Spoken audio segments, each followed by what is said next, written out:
পিতাস cook হাউসে সকলকে অনেক অনেক স্বাগত। সকালবেলায় মিঠিকে দুধ খাওয়াতে চলে এসেছি। তো দেখো মিঠির দুধ খাওয়া হয়ে গেছে, দিয়ে দুধ খেয়ে কেমন বদমাইশি করছে দেখো। প্রথমে চেয়ারে উঠেছে, চেয়ার থেকে এবার টেবিলে উঠেছে। পড়বি না?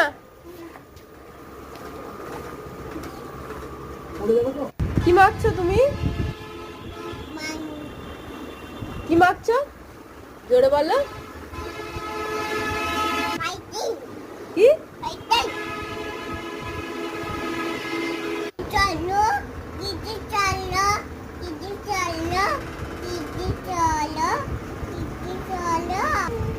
বদমাশি হচ্ছে।